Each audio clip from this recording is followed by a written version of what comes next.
We've got Dan Cohen, RSA's Security Division at EMC, on the air. And Dan, you're going to be talking about what today? About Blinded by the Flame? What's that all about? Can you explain it to everybody?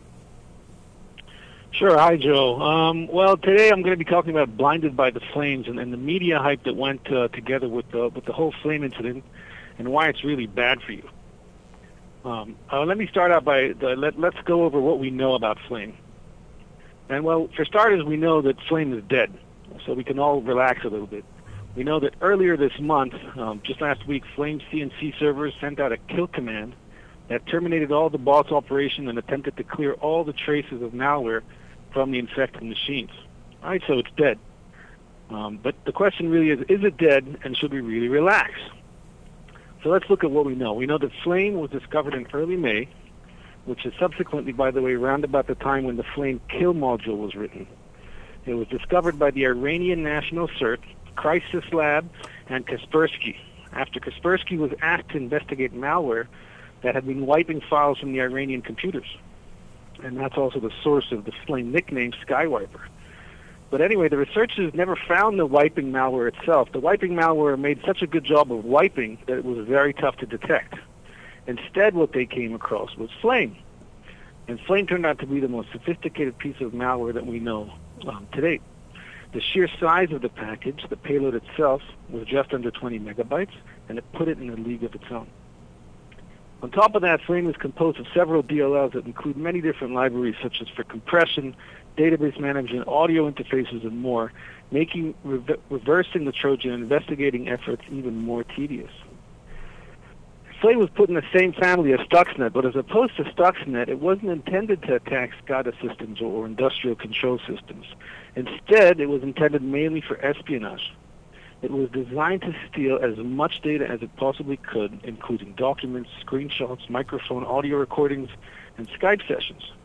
It was also capable of intercepting network traffic as well as capturing data from nearby Bluetooth devices.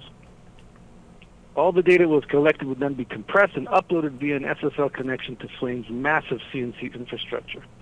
And by the way, if SSL failed, it would fall back on SSH. Apparently, in Iran, they block SSL connections, so it would then use SSH. In any case, it would all be uploaded to the CNC infrastructure that made use of over 80 domain names, resulting to 22 different IPs, all purchased and registered using fake identities. And this is as opposed to Stuxnet that used hacked servers. Flame used its own purchased servers and domain names. And also we know that the CNC servers often moved and jumped around countries. Thanks to Kaspersky's Synco operation, we know that Flame's primary target was Iran, which suffered the vast majority of infections. But we also saw that Israel, Syria, Lebanon, and other Middle East countries also saw infections, albeit at a lower volume. One of the more interesting findings regarding Flame was its infection vector. It spread via a cleverly crafted man-in-the-middle proxy attack. It was designed to intercept Windows update queries.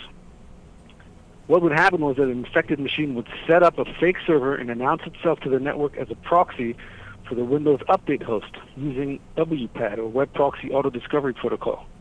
Any machine making a call to Windows Update and that had automatic proxy detection on would pick up the IP of the infected machine as a proxy to the Windows Update and would then proceed to download the Flame malware, all the time thinking that it was installing a legitimate Windows Update. And it did this also. The cap files comprising of the update of the payload were all code signed by a valid keychain originating from Microsoft.